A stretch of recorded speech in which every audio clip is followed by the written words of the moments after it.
এটা সম্পূর্ণ তাদের দলের ব্যাপার।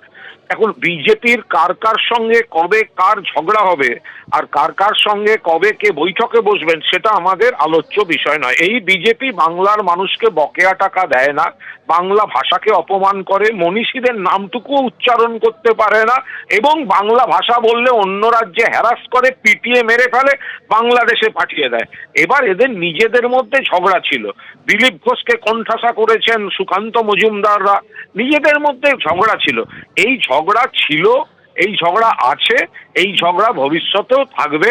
এখন কোথাকার কোন মাস্টারমশাই এসে চারটে দুষ্টু ছেলেকে একসঙ্গে বসিয়েছে, তো তার মানে এই নয় যে এরা চারজন হঠাৎ ভালো হয়ে গেল।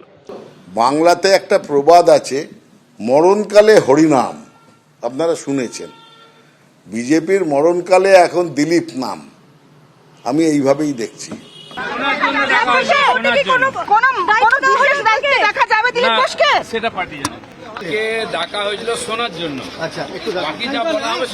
ফের কি তাহলে সক্রিয় দিলীপ ঘোষ?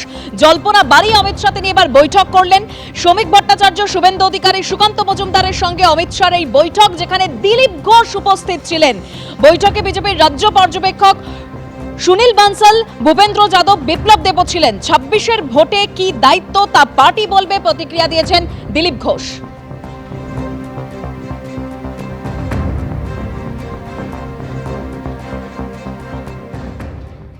দিলীপ দা বহুদিন পর দলের সাংগঠনিক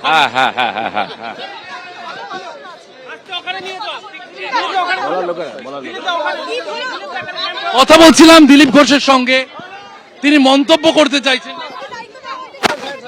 শোনার জন্য ডাকা হয়েছিল, শোনার জন্য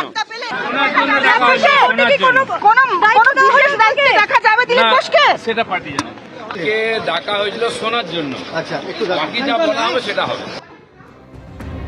তাহলে রাজ্যে কি ফের সক্রিয় হতে চলেছে দিলীপ ঘোষ? রাজ্য বিজেপিতে এই জল্পনা বাড়িয়ে আজ অমিত শাহ দিলীপ ঘোষের সঙ্গে বৈঠক করেছেন, যে বৈঠকে শুভেন্দু অধিকারী, সুকান্ত মজুমদার এবং শ্রমিক ভট্টাচার্য রাজ্য বিজেপির সভাপতি উপস্থিত ছিলেন।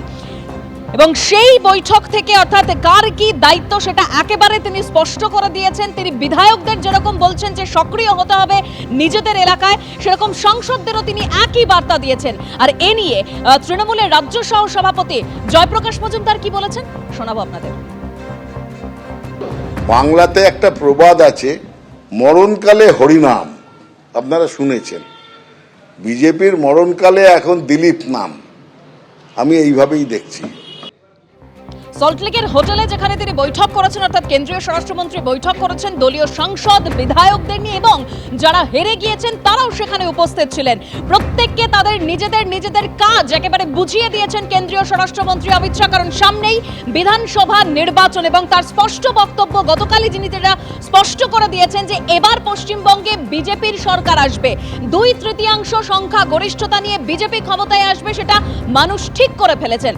এবিপি আনন্দ, এগিয়ে থাকে, এগিয়ে রাখে।